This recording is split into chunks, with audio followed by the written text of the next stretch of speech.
இன்னைக்கு நம்ம சிஎஸ்கே அணி இந்த டோர்னமெண்ட்ல ரொம்ப பெரிய வலுவான அணியா கருதப்படுற ராஜஸ்தான் ராயல் அணியை வீழ்த்தி மீண்டும் பாயிண்ட்ஸ் டேபிள்ல 3வது இடத்துக்கு மேல உயர்ந்து பிளே ஆஃப்க்கு உள்ள போற வாய்ப்பை சிஎஸ்கே அணி உறுதி பண்ணியிருக்காங்க.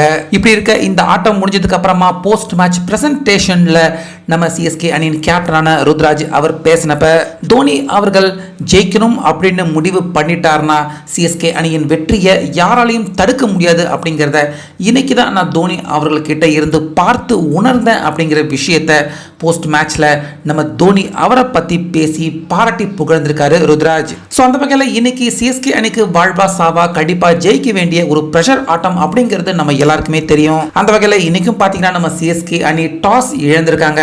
ஆனாலுமே அது நம்ம சிஎஸ்கே அணிக்கு எந்த ஒரு வகையிலையும் இழப்பை ஏற்படுத்தல.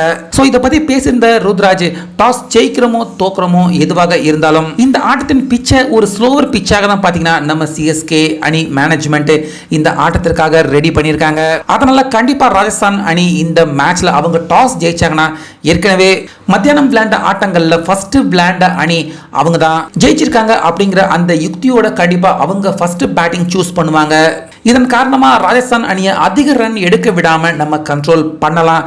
இரண்டாம் பாதியில அந்த ரன்னை கண்டிப்பா நம்ம சேசிங் பண்றதுக்கும் சுலபமா இருக்கும் அப்படிங்கிற திட்டத்தை தான் தோனி போட்டாரு. அதே மாதிரி ராஜஸ்தான் அவங்க டாஸ் ஜெயிச்சு அவங்க பேட்டிங் தேர்வு செஞ்சது அப்பவே ராஜஸ்தான் அணி தோனி அவர்களுடைய பொறியில சிக்கிட்டாரு அப்படிங்கிறது என்னால உணர முடிஞ்சது.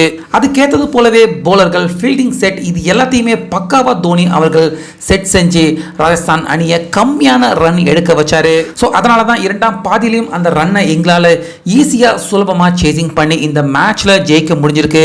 அந்த வகையில் கடந்த ஞாயிற்றுக்கிழமை இதே மாதிரி தர்மசலாவில் பஞ்சாப் அணிக்கு எதிரான ஆட்டத்திலையும் தோனி இதே மாதிரி தான் சிஎஸ்கே அணியை ஜெயிக்க வைக்கணும் அப்படிங்கிற திட்டம் போட்டு பிளான் பண்ணி ஜெயிக்க வச்சாரு.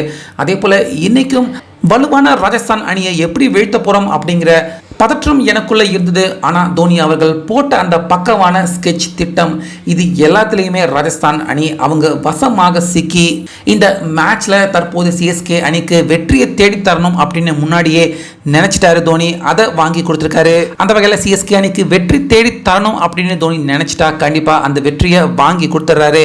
உண்மையாகவே இப்படிப்பட்ட ஒரு மனிதன் பிளேயர் கேப்டனை நான் இது வரைக்கும் பார்த்ததில்லை. தோனி இருக்கிற வரைக்கும் சிஎஸ்கே அணியை யாராலையுமே அசைக்க முடியாது அப்படின்னு போஸ்ட் மேட்ச்ல நம்ம தோனி அவர் இந்த மேட்ச்ல ஜெயிக்கிறதுக்காக என்னென்ன செஞ்சாரு அப்படிங்கிற எல்லா விஷயத்தை பற்றியும் சொல்லி பாராட்டி ருத்ராஜ் பேசியிருந்தாரு.